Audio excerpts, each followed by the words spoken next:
और परमात्मा की कृपा हुई दास के ऊपर।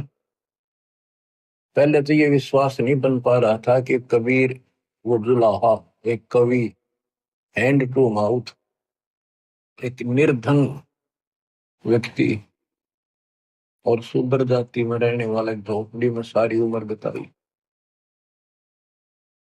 ये भगवान हो सकता है। कवि मानते थे, अच्छा कवि था, भगत था। इसके लिए मेरे लिए विश्वास का कारण बने संत गरीबदास जी,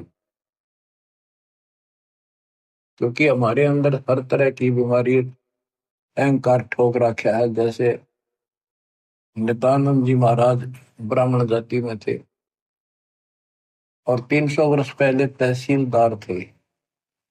आज शायद डीसी की इतनी पावर नहीं होती जितनी उसमें तहसीलदार की होती थी, और इतना सम्मान होता था। राजाओं के राज जो बोल दिया फाइनल, कोई पद ही नहीं सुनता था।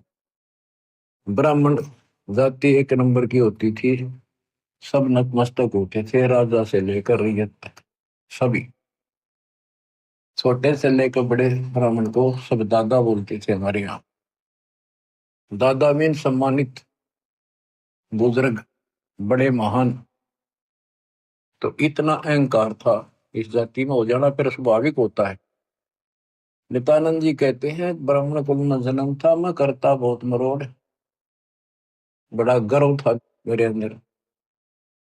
गुरु गुमानी दास ने दिया को बदगढ़ तोड़। तो इसी प्रकार दास का जन्म जाट जाति में था, और इस कारण से कबीर साहब को एक जुला होने के नाते, भगवान तो दूर की बात है, भगत भी स्वीकार्य नहीं था। कवि हो सकता, लेकिन संत गरीबदास जी जाट थे। जब दास का वहां जाना आना हुआ, हमारी रिश्तेदारी हुई, छोटा भाई का विवाह हुआ गांव छुड़ाने में,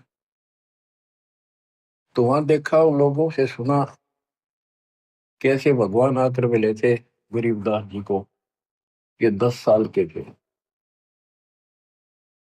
तो रिश्तेदार और वहां के सभी लोग कहें, वहां आने वाले भगत जगत संत दूर दूर के आए, वो सभी ये बात कहें कि भगवान आए थे। भगवान कौन? कबीर साहब। यानी शंकाएं तो सारी भरी थी अंदर में। कबीर साहब कैसे आए? वो तो 600 साल पहले होके मर लिए। ये सन 1717 में जन्मे, 27 में आए, 10 साल की उम्र में। बहुत सी बातें तो अज्ञान ठोक रखा था हमारे अंदर, कुबद भर रखी थी, कुबद का गढ़ था। लेकिन मेरा कुबद का गढ़ संत गरीबदास जी के कारण टूटा। ये भी जाट थे और सारे वो ठाठ थे इसके, 2,500 बीघा जमीन, लैंड लॉर्ड आदमी। एक ने सोचा भाई हैंड माउथ था, दुनिया ने पैसे इकट्ठे करने के लिए, लूटने के लिए ये इस तरह की बातें लिख दी। तो ये बातें मुझे इन पकड़ लिया, मेरे मन को जकड़ दिया कि ये महापुरुष झूठ नहीं बोल सकता, जिसके पास ये सर्व संपन्न था और भगवान को देख के आया था।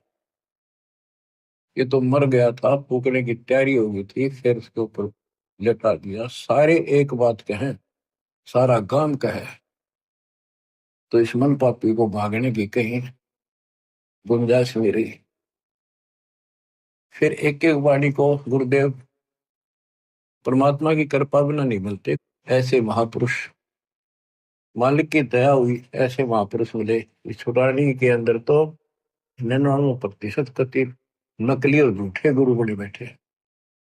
एक महापुरुष था, पता नहीं कि छुपा रह रहा था, 104-105 साल की उनकी उम्र होनी थी। वो दास के लिए ही संसार में थे अभी तक। 1988 फरवरी में दास को नया जीवन मिला, उनका आशीर्वाद फला।